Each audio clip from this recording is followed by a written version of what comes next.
everybody. We didn't do the podcast last week. Yeah. We are still in the middle of loads of work. We're all dead busy, but we didn't want to leave it 2 weeks, so we're recording it, but we're not at full capacity. Hello, everybody around the world. Hi. Is everyone okay? I feel like a fucking zombie, man. I swore already. I should stop. Can you introduce us so I can introduce you? Yeah, sorry. Welcome to the Special Moves podcast. My name's Mike Williams. These guys are Jake Lukowski and Liam McKelvey.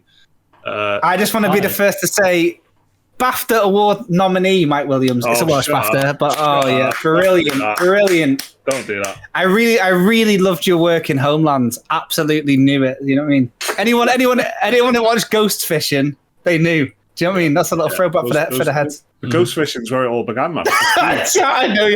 Listen, I know because I'm going to be the best. I'm going to be the biggest talking head in the documentary. He just stopped answering my calls. Well, that's brilliant for almost everyone listening who have no idea what's going on. But let's just ignore that and move on. Jake, what are you drinking out of? Okay. So it's not a bit of Sneak. Hey, it's a bit of water and a bit of listen, not affiliated with Sneak, but unfortunately, or fortunately, very fortunately for me, the knock-on effect of having so many friends that are popular influencers is that they get a lot of shit that they don't want. Yeah. So I just get all the paraphernalia, all the drugs that they don't want. No, I'm joking. I get Sneak, which looks like drugs. Yeah. There's honestly, when you're working with a drinks company, they must send you enough for about 3 Sneaks a day. Who's drinking that? I mean, not that much. Yeah, it always, whenever I haven't watched a lot of streamers and that, but whenever I have watched any streamer and they're drinking it, it always seems like... It's, all right. So I'm a big coffee head, yeah? Yeah. I have 1 Sneak. Any more than that, I literally get heart palpitations. So, yeah. So thanks to Sneak for sponsoring this video. If you're gonna make your shaker like that vibrant of a turquoise blue, you're asking for trouble. You got to bring some palpitations to the table, I think. Yeah, heart. If your powdered funnel is not heart rocking, yeah, exactly. So that's effectively eliminated any possibility of working with Sneak in the future, but you know, we're open to it. Jake's certainly open to it. Jake's already doing it, and you're not. Maybe not for the next 6 months. I got too many tubs. So I told you guys we were free and loose this week, huh? Yeah, this is a shambles. This is an absolute shambles. So we've got some emails in the inbox. Please keep them coming into dearspecialmoves@gmail.com. Send us your questions, your stories, your opinions. Yeah. Tell us what you're thinking about the games that you're playing and the games that we're talking about as well. I mean, that's my kind of favorite kind of email, to be honest, is when we've had a chat about a game and then someone else brings something new to the table that is like, a different perspective. That's always the best. But yeah, keep them coming into Dear Special Moves. We've got a bonus podcast on the way for patrons, of course. If you're a Patreon supporter, you do get a bonus podcast. Yeah. Pretty regularly when we record, we tend to do a bonus podcast straight after for the patrons. So head over to the Patreon page if you want to get a load of that. Otherwise, it's on to the games, isn't it? Uh-huh. Yep. What have you been playing, boys? Jake, what have you been playing? Oof. All right, I'll go contemporary. I've been playing. I was just double checking it. It was the exact date. Yeah, it came out yesterday, the 7th of September. It was Vampire the Masquerade Blood Hunt. It's. I want to talk about it because. I'll go on. You think it's going to go one way when you're saying that, but it just changes in the Vampire the Masquerade Blood Hunt. Yeah. I actually forgot the name of it when trying to Google it yesterday, and I was like, "What was that game I was playing like an hour ago?" Bloodlines. No. Anyway, is it just me, or has there been loads of little like Vampire the Masquerades type? That's exactly it. No, that's exactly it. Yeah, it's The World of Darkness is the name of the universe, and there's a bunch. There's something of New York, Cotteries or something of New York, and then there's there's Night Road. There's loads. I'm just looking now. So this is, I guess, all supplementing the great PR machine towards their final destination, which is Vampire the Masquerade Bloodlines 2, which is the sequel to Vampire the Masquerade Bloodlines, which is a really well-loved RPG from 2001, I think. And I think that itself, this is a video game RPG, but that has been inspired by an actual RPG, much like Cyberpunk or whatever, Dungeons and Dragons. So that's it. So, and because it's a tabletop type thing, there's like a shitload of lore, and because of that, there's loads to draw off, and that's why there's been loads of these spin-offs. So this one is Blood Hunt, which is a free-to-play battle royale game set in the vampire universe. Yeah. So, set in a vampire universe doesn't really give you much to work with, does it? Is it a street in Paris? Like, what makes it the vampire universe? Yeah. Like, you know, it's raining, it's foggy, and there's people that need to be eaten. Well, you know, not great. I got in there straight away. I got in there so early, that my username in the Vampire Masquerade is the word vampire, which is which is just like, come on. I was one of the like original I played it like because it got announced like 9 a.m. I think on the Tuesday, so I just thought, all right, download it straight away and just get a spin, while no one knows what they're doing. Because I feel like that's probably the best way to get the raw battle royale experience, where you're not like playing against like people who know the meta and stuff. True of anything, even when you're like playing Battlefield and shit, it's always amazing for a few days because you're like, right, yeah, kind of pretty good. Exactly that, isn't it? So it's like, I thought I'd jump in. So in this, it's a battle royale in the sense that there's a map that gets smaller, and you and your team of 3. It's 3 for this one. Are basically trying to like be the team to dominate, be the team to eat the most civilians, which give you power-ups and collect weapons and shoot the random militia members that are like in the middle of a public square for no reason, hoarding weapons. It kind of has a bit of a feel like, I never actually owned this game, but I played it quite a lot at yours. Actually, no, I do own it on PS5. Spider-Man.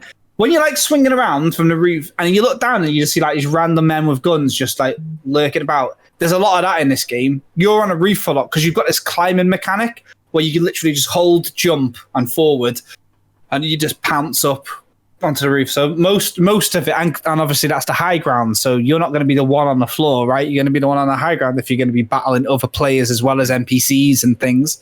So a lot of it takes place on rooftops, and I feel like that has kind of been a big oversight by the developers because the rooftops are very flat and very boring, and the streets look pretty cool. They're pretty well lit, and there's a lot of like opportunity to like pick up weapons and get power-ups, but you don't want to leave a roof because it's a vantage point. And so like that by itself is pretty jarring, and the shooting's pretty jarring because it's like the reticles aren't like exactly spot on, like they're a bit off. You have to find your own little technique just to start, hitting these headshots and stuff. It's something a little bit off to it. It's very definitely, early access was a very dirty word like a couple of years ago, and then I feel like over time you hear about these smash hits, and I feel like the kind of way that the story goes now is that like you hear more about the wins than the losses on early access games. You're hearing about Valheim and Loop Hero and all these big successes, and even the ones that were like the offenders, the bad ones, are now to a point where they're better, so it's kind of like washed off that. But I feel like this is like,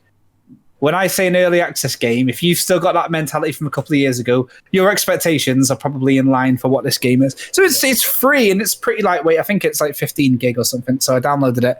And we played a game called, I think, Liam, is it called Scavengers? Yeah, the one in the snow. Yeah. So we played that, and I actually thought it was a good time. With you guys, we were on Discord and we were just playing through the mechanics. It was sort of like functional, wasn't it? To be fair, whatever it is, it sort of worked, didn't it? You know what I mean? Yeah, exactly. They'll be thrilled to hear that. Yeah, so it had like a bit of a purpose. Like you weren't just out to kill, you were getting points, and at the end you were on this like, there was like, it's not like drop ship, but kind of like big triangle. Yeah, it was like different enough than like Apex Legends or Fortnite or something, right? But when I say it was functional, I mean that's not the only adjective I would use, but I mean considering it was like an early access game, it actually it worked. Like I didn't feel like that it was it was buggy as fuck and it barely worked. Like I can't remember that anyway. I feel like it was. Right. It was no. I feel like it was fairly polished. I feel like that is more like what people think of now when they think of an early access game. I see. Good enough. Yeah. But this was like the thing is though, like I don't think this game's vision is that clear. Like I'm going to be honest, I'm trying to figure out like what the unique thing is to tell you guys about. It's not really there. Like with that scavengers game, it was pretty clear that there was like this survival element. Yeah. It wasn't really like bogging the game down too much, but knowing that every time we could just make it to the like extraction zone a little bit early and stick around, I feel like we had like a lot more agency to figure out, how and when we were going to get to this one particular area. Whereas other battle royales, the circles are random each time. So you're never really planning too far ahead. Yeah. Mm-hmm. And it's like with this, there's sort of nothing like that. There's no real, so there's 3 people in your team and it's got that Apex Legends, like, I don't know really what the right way to describe it is, but I like think of it like the archetype hero shooter thing. You can, so the guy that I played, his like special ability, one of them, he could go invisible for like 10 seconds and the others, I can't remember what the other ability was, but I played another one where he threw a grenade, like a smoke grenade. The other one had like a shock punch. But I played all of them. I managed to play, I think, the 6 of them, and it was like, just kind of wanted to say that I've played it, let everyone know I've played it, but not really anything exciting to report. To be honest, it's probably one of the weaker battle royales I played, and you guys know I've tried to play all of them. I think. Yeah, you've got through a few, haven't you? Which is, I would definitely say, this is one of the worst I've played. It sounds really bad, that, doesn't it? Yeah. But I mean, what I like though is that the scavengers was like some next to nothing, random fucking who gives a shit battle royale, and you play it with your mates and you have a nice time. Yeah. This one though was like, all right, Vampire the Masquerade's got a name attached to it. Okay. I just need to shout out this like kind of forgotten game. Maybe it's not forgotten, but it certainly doesn't get the love it deserves. Soul Reaver. Everyone knows Soul Reaver. Or if you know anyway. It's like Legacy of Kain. They made this like multiplayer game in that universe called Nosgoth. Don't know if you guys know this. I remember it. I played the open beta. Yeah, right. Nosgoth completely fell off, didn't it? But that, I had a really good time doing that. It was basically, Mike, it wasn't like a battle royale, but it was like there was teams of vampires and teams of like vampire hunters fighting in this world, and the vampires had traversal, kind of like the special zombies in Left 4 Dead. And it was really... Humans had crossbows, I guess. Yeah, and British accents. So no, they didn't have British accents, I don't think. But they were inquisitors and all that. Yeah, and I'll tell you what, that was quite saucy. Like it had a good bit of flavour. Like when was this then? When? God, it must have would have been like 10 years ago. 12 like years ago. 2013, 2014-ish, I think. And I thought, okay, well, this whole vampire thing, maybe it'll be a bit Nosgothy. Nah. So anyway, that's Vampire the Masquerade Bloodhunt. That's what I thought of it. Sorry, it wasn't very glowing, but... Well, there you go. I mean, Liam, what did you play, mate? What have you been up to? I played No More Heroes 3, which came out on August the 27th, if I remember right. So a couple of weeks ago now. Yeah. And I will start out by saying possibly my game of the year already. Yeah. What is it is the long-awaited sequel to No More Heroes 2, made by Goichi Suda, who is like a Japanese... Don't know what it is about Japan and having like all these auteur game directors. He's another one of them. Goes by Suda51. Very much like a punk director. Doesn't care about anything apart from his own creative vision, sort of thing. But No More Heroes is a series. It's a hack and slash series where he plays a guy called Travis Touchdown. In the first game, he sets out to become the #1 assassin in the world. In the second game, he sets out to become the #1 assassin in the world again. And then in the third game, he sets out to become the #1 galactic superhero assassin in the world. And after an alien invasion of Earth, because aliens, why not? So No More Heroes 3 like picks up the story after however many years since Travis Strikes Again, which is like a spin-off game that came out on the Switch a couple of years ago, and that sort of like set the groundwork for this one. But it's about an ancient, well, not an ancient, like a alien overlord called Fu, who escaped from the black hole prison, because of course he did, and he just decides he's going to enslave Earth, and it's up to Travis to kill him. And simple premise. Simple premise, yep. And it's probably the most unpredictable game I've ever played. Like, genuinely, you cannot guess what is going to happen next throughout the entire game. So the core gameplay is pretty standard third person, like hack and slash. You've got a laser sword with heavy attacks, light attacks. You've got a dodge roll, you've got a parry, you've got activatable abilities like a kick, a slowdown time, like a projectile attack. Pretty standard like third person combat sort of stuff. But then it's the overall style. I think you've got a fan on, mate. Is it really picking up loud? Yeah, it's just, Liam's saying his piece here, and it's just. Oh no! Wait! I honestly did not even notice. Yeah, it's been on the whole time, right? Yeah. Maybe it's just you've been talking over it. Maybe. There we go.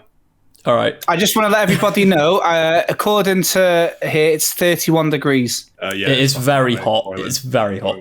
Anyway. Turn the fan off. Go on, Liam. Anyway, No More Heroes 3. Yeah, so the game is split up into combat sections and open world sections. The combat sections just being slicing your way through enemies, doing combos, doing wrestling moves, parrying, flipping enemies over, stabbing them. A lot of murder in this game.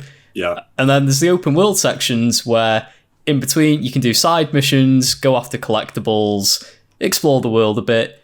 But the way the game is structured is the meat of the game is the boss fights. So there's 10 boss fights in the game as you've got to make your way up the rankings towards Prince Fu, so you can like challenge him for ultimate supremacy of the earth or whatever. Sure. But in between the boss fights, it's structured by an actual like union of assassins. So you've got to pay dues in between each match, which is how No More Heroes 1 and 2 worked as well. Oh, okay. So you'll do a boss fight, but then before you can move on to the next boss fight, you have to take part in ranking matches. And once you've done a certain amount of them, you can then pay an entry fee, which you get money from doing side jobs, which is everything from cutting grass, picking up rubbish, to mounting a tank on a beach to fend off giant alligator kaiju who are attacking the coast. Yeah. Pretty standard stuff. Exactly. And then once you've got enough money to enter into, you pay it, and then you go and you move on to the next boss fight, and there's a bunch of cutscenes. Usually each boss fight has a unique mechanic attached to it as well. I won't say what they are because I don't want to spoil them, because some of them are amazing. But there is one boss fight that it's not an actual fight. It's literally just a game of musical chairs. And you've got to beat the boss to the musical chair. If you do, they explode. That's all there is to it. And that is an entire boss fight in the game. That's fucking Saw 12, man. Yeah, it's great. There's not a single... You don't fight this boss whatsoever. You just got to beat them in a game of musical chairs, which is like a mini game where you've got to alternate button presses, progressively getting harder the less chairs there is in the fight. I mean, you say you don't fight them, but it does still have the same effect. In a way, yeah. You just like, it's a bunch of like button presses. Yeah. There's loads of great. So it was one of them that is like heavily inspired by Fatal Frame of all things, but apparently I didn't know this. It's because Suda51 worked on a Fatal Frame game, so it was like a homage to that, and definitely a little bit of PT inspired in it as well. Just like before a boss fight, bit of random horror walking simulator thrown in there. Corridor. Other than that, it's pretty much standard third-person action game sort of stuff. You've got upgrades in between missions. You can upgrade your health, your energy. You can unlock new skills to, put in your combo repertoire. On paper, it sounds like a pretty standard third-person action game, but it is really, really like the style and the voice acting and the characters that really make the game what it is. It's hard to describe, like, because you just sound insane if you try to describe it, like what the game like visually is, or the characters. It's one of those things that kind of has to be seen to be believed. Well, with that in mind, like how easy is it to get into? Could you get into it, at this game, or do you have to go back to the beginning? I think you can. So the stories are largely disconnected between the games. Right. There's not a lot of continuity between them. That you can honestly, like, if you've never played one before, you could pick up this one. Yeah. Because even if you play 1, 2, and Travis Strikes Again, the chance of you actually understanding what's going on is like 0 to 0 anyway. Because he has absolutely no continuity between these games. Like, characters that were supposedly dead, just alive again. Story beats that happened, completely rewritten and retconned. So I wouldn't say you have to worry about it. It can be quite a challenging game, to be fair. Weirdly, the boss fight parts, which are the main meat of it, are pretty easy, to be fair. But some of the ranking matches you have to do to get into the boss fight, surprisingly challenging. Can kill you super quick, unless you know until you figure out the specific sort of strategy you need to be taking with certain enemies. Because there's quite a lot of enemy variety in the game, to be fair. Some of them, full on melee enemies, some of them projectiles, some of them just teleport, and you've got one chance to kill them before they teleport and attack you, basically. Oh, that's worth it. There's also Gundam sections in the game where you just turn into a mech suit of armor, fly off to space, fight a few enemies, because why not? It's honestly, it's a fantastic game, and I'm surprised as well. On the Switch, the combat sections run at 60 FPS, so it feels good to play on the Switch. The open world sections run at about 10 frames per second, though, which is you can tell where they've had to make cutbacks, and the open world is pretty bad, to be fair. It's not like Deadly Premonition 2 levels of bad, but it's pretty bare. It only really exists to put mission markers around the map and collectibles if you want to go collect them. But yeah, it's honestly a very, very good game. I would recommend it to anyone who's a fan of just Japanese action games. If you like Devil May Cry and Bayonetta, you're not going to find as much depth in No More Heroes as you can in those games. Right. But it certainly makes up for it in the sheer amount of style and attitude it's got. I really, really, even though IGN gave it a 6 out of 10, it's got a 72 on Metacritic or something. Honestly, it's been a long time waiting for this game, and I loved every second of it. And it's not too long as well. I finished it in about 10 hours, I think it took me to get through it. I did it in a weekend, and I had a great time. Cool. Loved it. So that is No More Heroes 3, yeah? 3, yeah. Nice one. All right, so we've actually got an email about one of the games we're going to talk about, but I'm just going to mention quickly, I've been playing Lego Harry Potter. Lego Harry Potter, which is the only kind of game that I've enjoyed in fucking ages, to be honest. And this is one of the Lego games that I haven't played. And the main reason is I'm just really desperately looking for co-op, local co-op things to play with Laura. Yeah. It's just they just don't exist. And it's the same old problem that, we've talked about it loads, but so I jumped onto Lego Harry Potter, and it's actually fucking spot on. It's so easy to play, and it's I played the Star Wars one or the Star Wars ones. I think I've played all the Star Wars ones. Yeah, I played a bit of the superhero ones, but I haven't. There's so many of them now that I'm just sort of which one have I missed on? And there's heroes and villains and all this, but the Harry Potter collection is huge and really good, and kind of it's got all the music and stuff spot on, and it also does the old what the Lego games used to do, which is the characters don't say anything. But they kind of, I don't know if they still do it now, but the Lord of the Rings one and stuff, they kind of had lines, they quoted lines from they are voice acted. Yeah, which is sort of, I don't know, it just maybe it smacks of maybe you were already doing it great anyway, just with the Lego grunts and stuff, and that's this all the storytelling is done visually and with just weird little vocal cues, which is superb. It's really good, and I've just kind of huge recommendation for anyone who's like desperately looking for co-op games and haven't fucking played Lego Harry Potter yet. Because even if you don't It's like Harry good. Potter, I mean, just do it. I reckon. I got it for Ellie on the Switch. That was the first game I got for her Switch. So like 2 years ago, maybe just shy of 2 years ago. We played it together. It's ace, isn't it? I imagine like a parent and kid co-op game is probably hard to beat, really, because even though there's loads of there are good examples like Overcooked and things that is really good. There's like an element of actually really basic puzzle solving, like laid back cooperation in this, which is really nice, which is hard. Tell you what, you want to get onto Stardew Valley, man. I've done a bit of that, but it's that is, I'm sure it's good, but it's like that is a whole, even though it's simplistic and it's there's a whole other layer of complexity to it, whereas Harry Potter is like jump. Yeah, you could give anyone a controller in a Lego game and you'll be all right. Which is just, there's something to that, I think, which is really nice. But okay, we've had an email about Aliens Fireteam, which Liam has played a bit and I've played a bit. Jake, you haven't gone into it yet, have you? No, I spent the money on Pathfinder Wrath of the Righteous instead. Are we going to talk about that in a bit?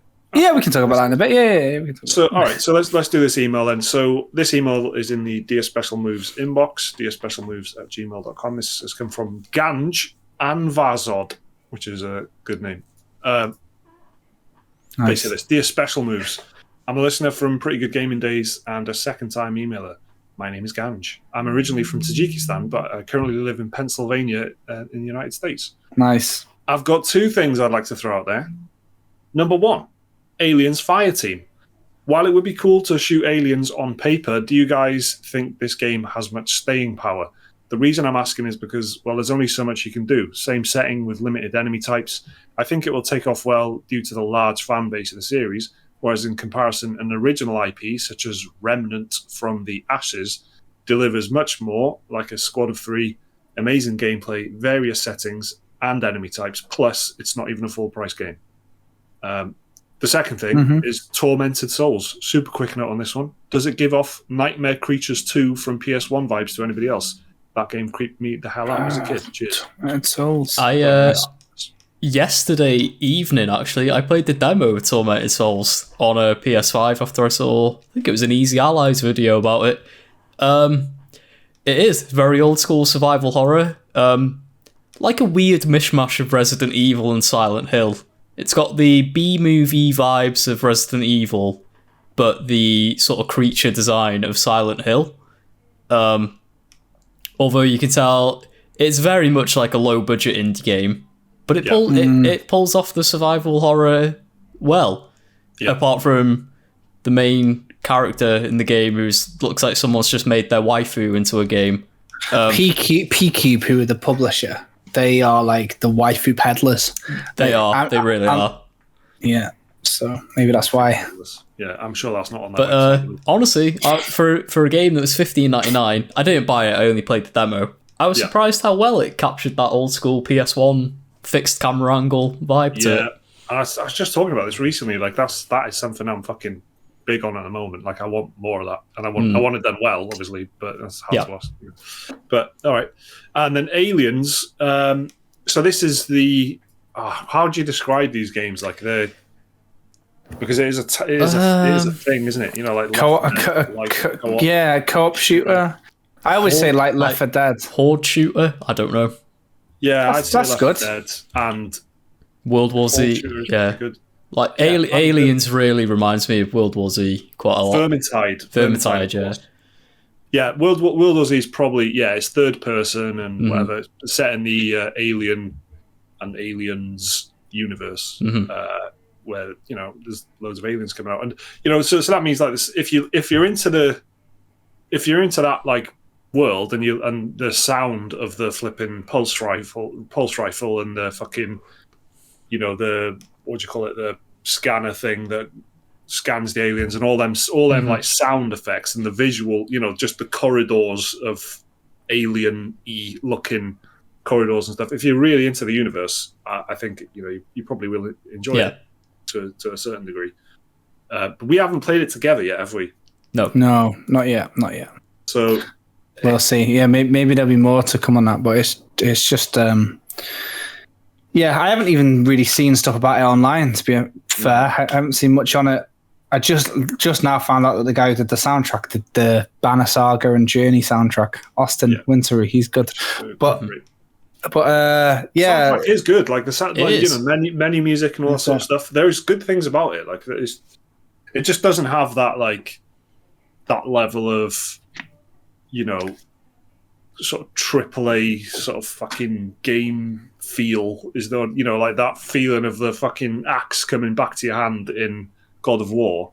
Yeah, that has taken hundreds of people loads of time just to get millions of dollars. Yeah, exactly, to get the feel of that right. But it doesn't, you know, it doesn't have anywhere near that kind of level of sort of.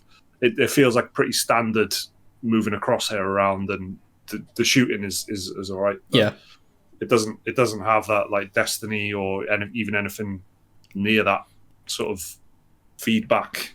In a way. Polish. And I sort of mean this as a compliment. Mostly mean it as a compliment. It reminds me of the movie license games in like the PS2 GameCube era. Yeah. Where they were solid, but they weren't anything to like write home about.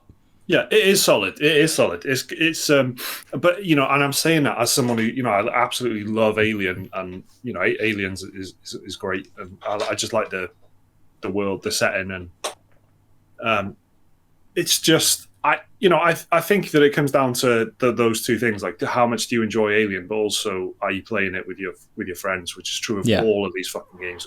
It always gets said, doesn't it? Like with any sort of multiplayer based game, like it's fun if you're playing with friends, sort of thing. But I played quite a bit of it solo, and it's just it's not good as a solo game. I don't think it's not a. I couldn't recommend it to someone who's purely intended on playing it on their own. But it's not designed for that either, is it? No, I think you'd get bored pretty quickly if you were just doing it solo, because I played a few matches with randoms, and it, like all these games, it was like so heavily dependent on who I got matched with for the quality of the enjoyment. I did play a bit of it solo as well, and on normal difficulty, it was fine. Like, I didn't really have any trouble apart from, I think it was like the third mission of the third campaign. I had a bit of trouble where I had to sort of like go back and grind some of the older levels to get better gear and perks to unlock to boost up my combat rating and stuff like that. But then, I tried doing solo on the next highest difficulty from normal, and that was, it just got like destroyed like within 10 minutes or so, and the levels are long. The levels go on for like 20-30 minutes each. They are long, and if you're playing it solo and you die like right at the end, you got to fucking start. It's again. Frustrating, yeah. which is hard to take, really. But I think even like Vermintide has got like that level of like there's just the fucking the feel of the shotgun that you can use and stuff like that is superb, and the melee combat is really good, and you know the actual visual fidelity of the hordes coming at you is really good, and it just this isn't quite like it's not quite there, but it's obviously, you know, it's I think it was 35 quid, like brand new, I think so, on a digital store, so you know. But like I think I had a good time with it. If you've got some mates to play it with, I'd say give it a go. If you've got like a team of people ready to be on board. I think pretty much you nailed it all there, Mike. It's like it's just missing that little bit of something to truly make it into greatness. Yeah. Hundreds of millions of dollars is what it's missing a little bit. Probably, Jake, so tell us about Pathfinder then, mate. Oh, yeah. What is it? CRPG. Pathfinder's like... what's the full title of it? It's Pathfinder Wrath of the Righteous. And I think there was another one before that, and it was called... Hang on, I can find that right now. Kingmaker, that's the one. Oh, yeah. You'll know that. It was only a couple of years ago it came out, yeah? And it was like, so CRPGs, I'll just give you guys the full mansplain. Basically, like, everything's derivative of D&D, right? So Baldur's Gate 3's in early access at the moment, and then like Disco Elysium, like PC Gamer called it like their best game ever. Then Dungeons and Dragons is seeing a big resurgence. Everyone loves this idea of this rule set and all this, and even now like I'm playing Pillars of Eternity at the moment, and whatnot. But there's all this chat at the moment about CRPGs, the CRPG renaissance and all this, right? And Pathfinder's one of the names in it that like was pretty prominent. It only came out a couple of years ago, and I actually didn't play it.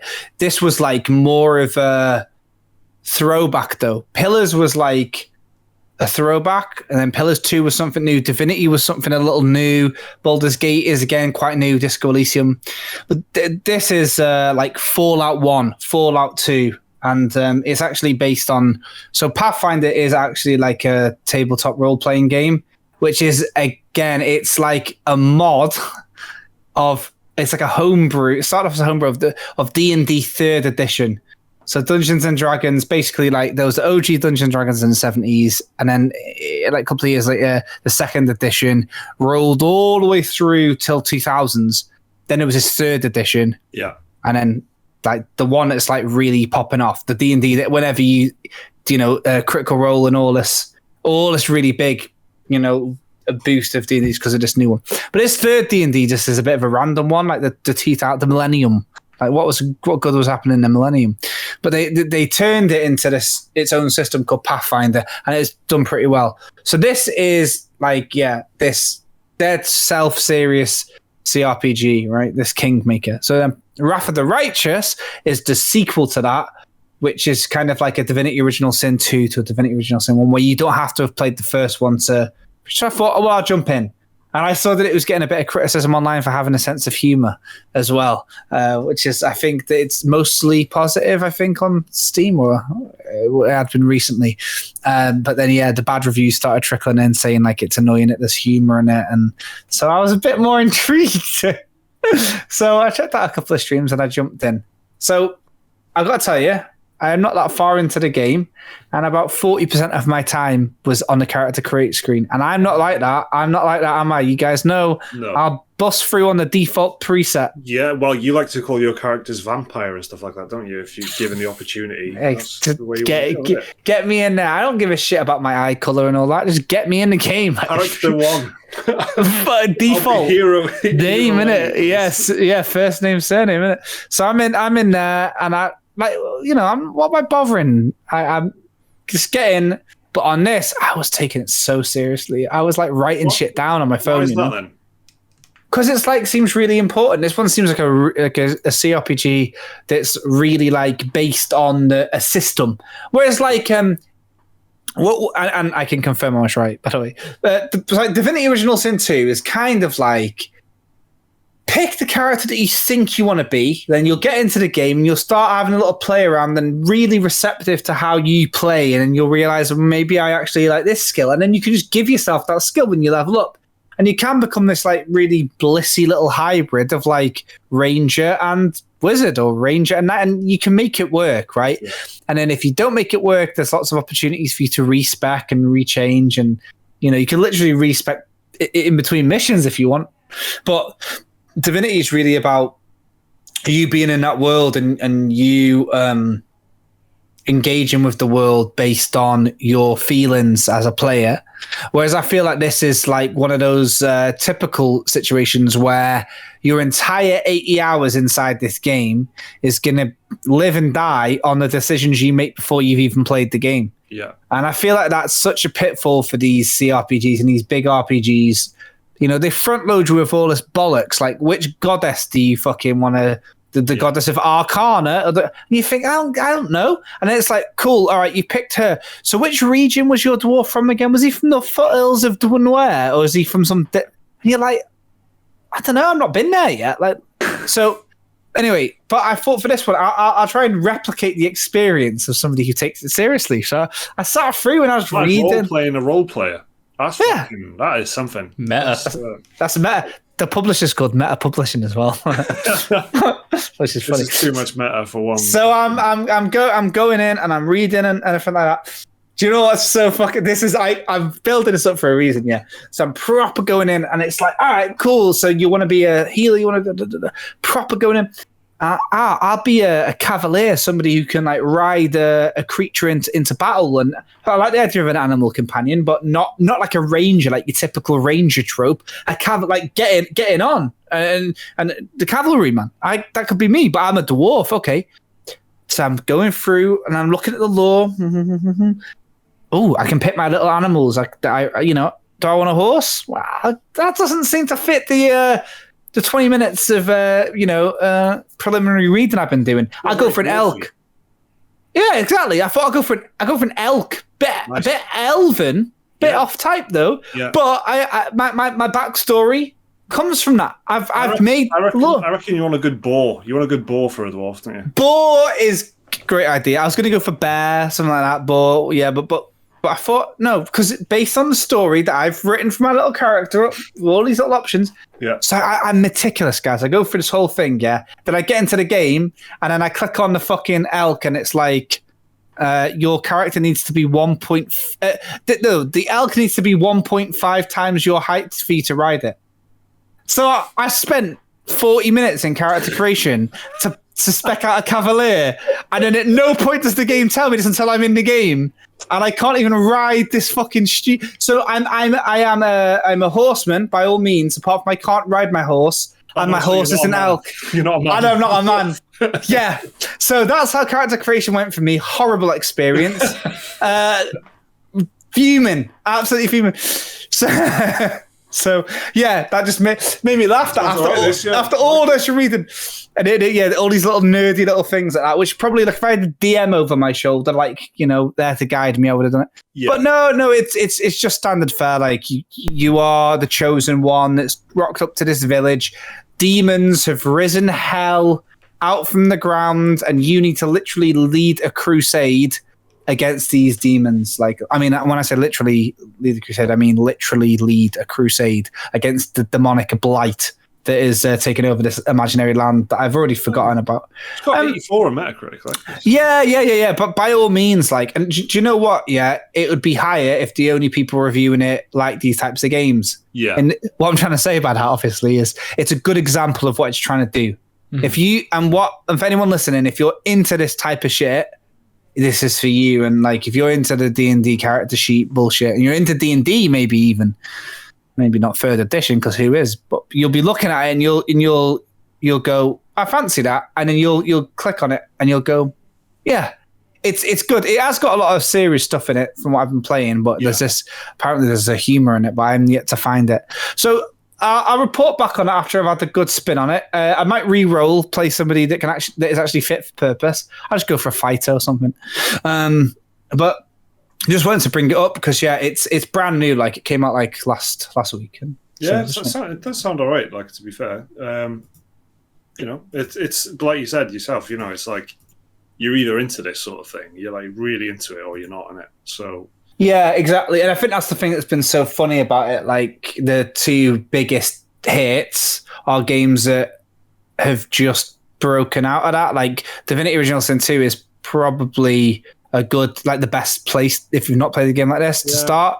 And it definitely is. Yeah, easy recommendation. But it sort of breaks out of the cliches as well. Then I was talking about this with my mate the other day who it has like just like you were saying, the fact that it is so flexible, the fact that you can start playing it and be like, I'm a ranger, but then you're like, well, I want to like whip people with a tentacle because that seems quite strong actually. So I fancy doing a bit of that, and you can learn it and just do it in the game. You can even, respec your character to make it. Yeah, exactly. And you end up with like a weird half mage warrior ranger thing, which is like not, it doesn't follow like the D&D cliches tightly when it comes to that sort of stuff. Yeah, so that's what's funny in it, like that.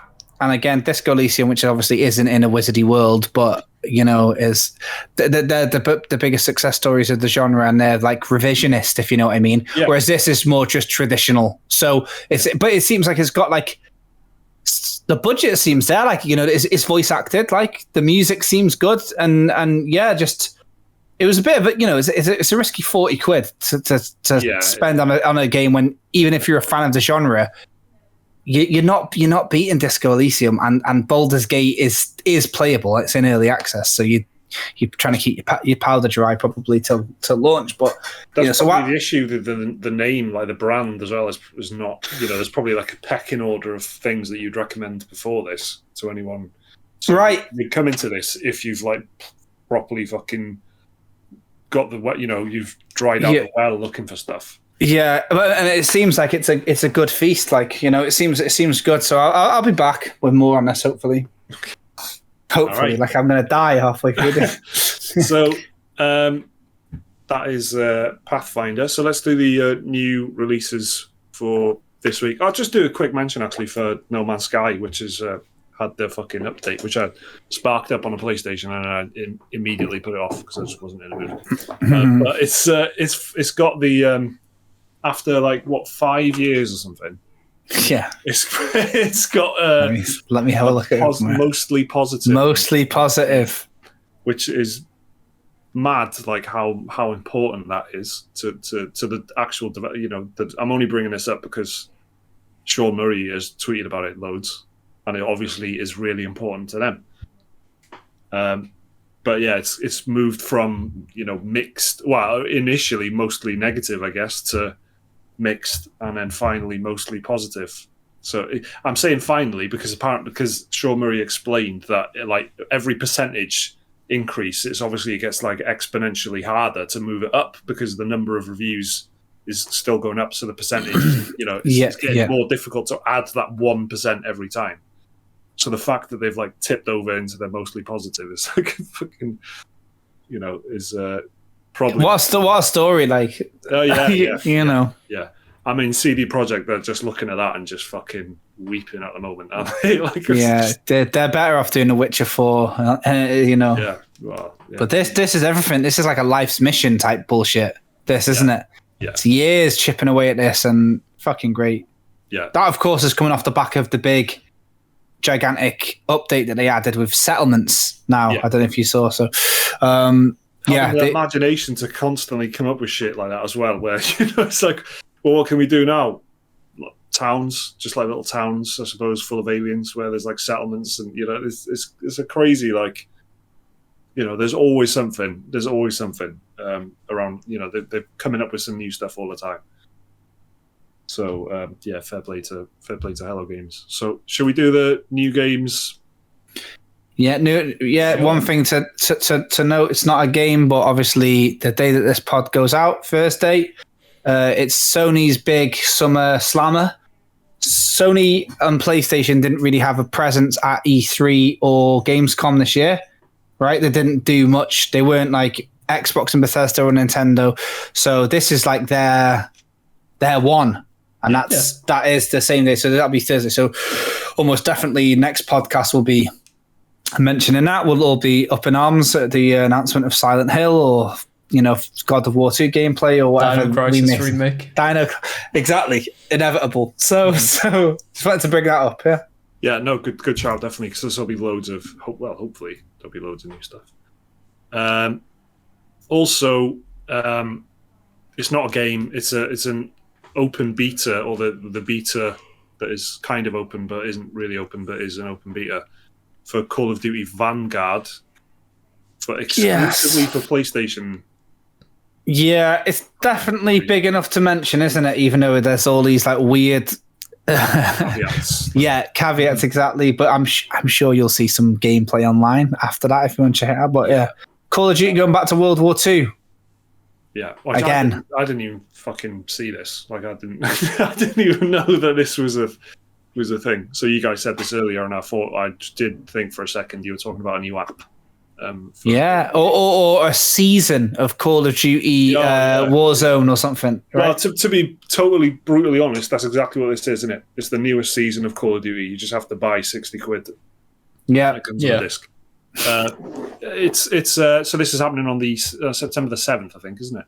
And then the access, who exactly is allowed in and at what time is obviously going to change over the next sort of week or two. But right. I don't know when that is. Just fucking have a Google it if you want to play it. So then on the 7th, which has already been, this is 7th was Tuesday, Bus Simulator 21 is out on PC, PS4, Xbox One. This is obviously a sim game. We don't need to say anything about that.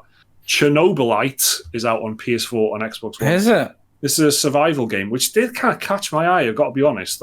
And I am the first to be annoyed when there's too many of anything. And there's certainly a lot of fucking post-apocalyptic games set in Chernobyl.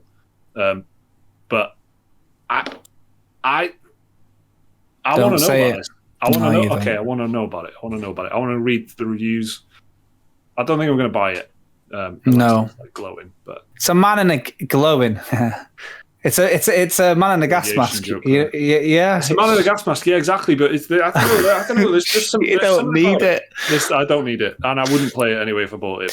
But it would be interesting to see what people say about it, though. Yeah, have they done anything else?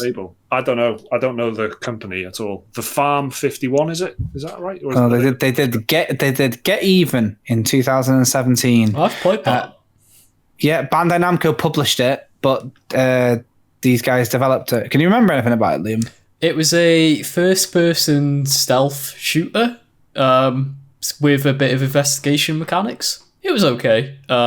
Very easy to break the stealth, though, which I remember was the thing about it. Like, you could... I don't think you were meant to, but you were quite often quite easily able to just walk past enemies straight to the objective. It was more of a story-focused game anyway, to be honest. But yeah, the first-person combat mechanics weren't the best in it. Right. So I think that's why it emphasised stealth over everything. So that's Get Even, yeah? That was Get Even, yeah. So that's what these Chernobylite developers have done. Also, the same day, Fist Forged in Shadow Torch, which is not a good name, is out on PC, PS4, and PS5 on the 7th. So do you guys know anything about this? It's got a rabbit in it. So yeah, it's a side-scrolling action game, I think. Yeah, and it's got good reviews. Like I saw the reviews came out for it a couple of days ago. It's doing all right. Decent. Okay, so Sonic Colors Ultimate is out as well. PC. Yeah, apparently this is a game you don't want to buy. Have you seen the footage? Oh my god! Specifically the Switch version. Don't buy the Switch version. No. So yeah, honestly, if you have health problems, don't buy the Switch version. Specifically epilepsy, because honestly, Sonic Colors Ultimate Switch is above Sonic Colors Ultimate as a recommendation on when I've just typed in Sonic Colors. It is. So that must be absolutely one of the why? How did that get like? Bizarre visual glitches. What's the problem? Like, what's crazy? Like, just let people, not even just visual glitches, but like, Sonic randomly falls through the floor. Like in Crash Bandicoot, you get chased by a giant boulder and you're running towards the camera. Imagine that, but the boulder starts glitching out, and it genuinely about 400 times a second. It will trigger epilepsy. That it's bright LSD color, little weird. Yeah. Fuck, that's bad. Yeah. Yeah, for everybody interested, it's simply a Google away. But again, if you do have like health problems like epilepsy, don't click it. Like seriously, how the fuck that got kicked out in that bad? It's not like some like small like little publisher. And do you know what I find even more bizarre? Yeah, shouts out to Sega and that, but like it's their guy, man. It's their Mario. It's like imagine if Mario Odyssey came out this fucking busted. Like, how would you let Nintendo live it down? Like, how is Sega doing this? Every Sonic game, apart from Sonic Mania, for like the last 10 years, has been busted. Yeah, how can they just abuse their little blue guy that much, man? Like, you gotta love Sonic. He's the mascot. I don't know. It's fucked up to me. From what I've seen, like fans saying on Twitter, it's because there's like a few people who are in charge of the Sonic franchise who've sort of lost touch with the fan base, possibly reality in general, and refuse to absolutely budge or listen to anyone on how to improve the franchise. They don't give a fuck, do they? They don't give a fuck about Sonic. It's just one of the things that's making them a bit of money, isn't it? That's that's funny. Crazy. So then The Artful Escape is out on the 9th of September. Oh yeah. I think I know this. Is it the side-scrolling musical one? Like I remember seeing a very bright, Annapurna. Sorry, it's an Annapurna interactive game. It's out on PC, Xbox One, and Xbox Series X. Developer Beethoven. He's been quiet for a while. Bit surprised by that. It's the neon. Yeah, there we go. If you search Synthwave playlist on YouTube, you've basically got that color scheme in your head. Yeah, that's it. Yeah. So that's happening. And then on the 10th, which is Friday, there's quite a few things out. So Life is Strange, True Colors is out on PC, PS4, PS5, Xbox One, Xbox Series X, and of course Google Stadia. Square Enix published game. You guys following this? I can't remember what you're up to with. I've played Life is Strange. I've not played Before the Storm, but I have played Captain Spirit as well, but not Life is Strange 2. I played Captain Spirit. I think that was like a demo thing, wasn't it? Yeah, I think we did it on live stream, if you remember. Did we? Yeah. I don't. Back in the olden days. So there's that, and then a game called Lost in Random. Oh yeah. This is it's made by, well, it's not made by, but it's published by EA, I think. Yeah, it is. Developers called Zoink Games. It's out on PC, Nintendo Switch, PS4, PS5, Xbox One, and Xbox. It comes from that like little indie program they've got going on. That's given us like It Takes Two and A Way Out and Way Out. Yeah. And that other one about the Sea of Depression or whatever the fuck it was called. But yeah, well, that's what all indie games are called, I think, isn't it? But that whole EA indie program thing is like there's such a farce, air of charity about it. You know what I mean? Like, absolutely, It's a grant, isn't it? It's a grant, but they get to showcase you around and saying, "Look at how we look after the little guy." Yeah, exactly. It's a farce, but yeah, this is this really washes over me. I don't know what you guys think, but like everything about the art style just seems like I remember what it was at E3, EA's like conference. They spent like a really long time on this one, and the guy was like a really like wacky, goofy character, you know, from what I remember. And I remember just thinking like, none of this is like alluring at all. Like it's like got this like twisted fairy tale vibe to it, hasn't it? Like I don't think. Yeah, exactly. Yeah, exactly. But I don't know. It's just could be good. Hope it is always. But so there we go. That's Lost in Random, and then NBA 2K22 is out on PC, Switch, PS4, PS5, Xbox One, Xbox Series X. 2K games. I mean, so the annual, the regular. Yeah, they're all coming out around this time, aren't they? The NFL and I think the football one's a bit delayed and stuff, but whatever. So Tales of Arise is out on PC, PS4, PS5, Xbox One, Xbox Series X. So this is still the Friday, the 10th of September. Oh my gosh!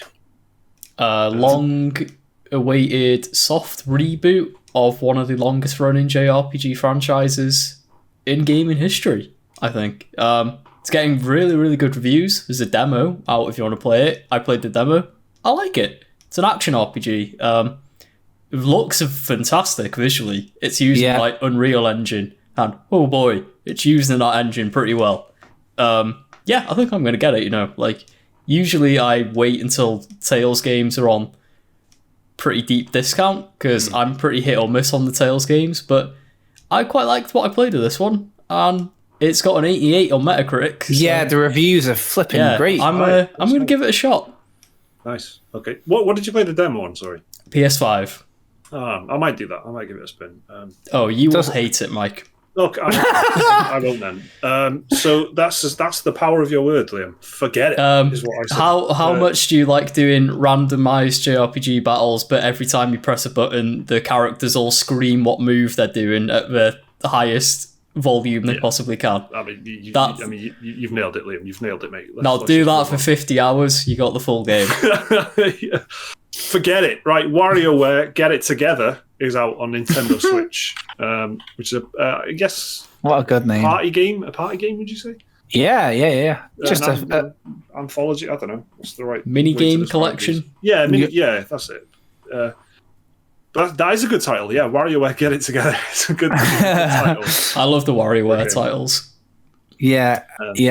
So this is a good one for the Switch, I imagine.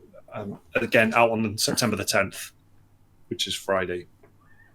All right, guys, is there anything else you want to say before we wrap up and record the bonus podcast? I am good.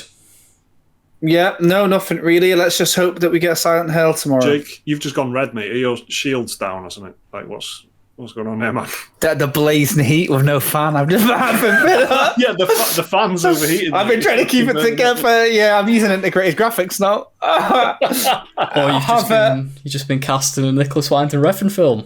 That's it. This In is which case, you look awesome. I'm ready for the bonus podcast, especially when it's after dark. This is the mood lighting. I've just done the little change. Just a little flavour. A little look at the colour of the sneak bottle as well. It's kind of lost its zest. Muted. Perfect. Right, thanks everyone for listening and for watching the Special Moves podcast. We'll be back very soon.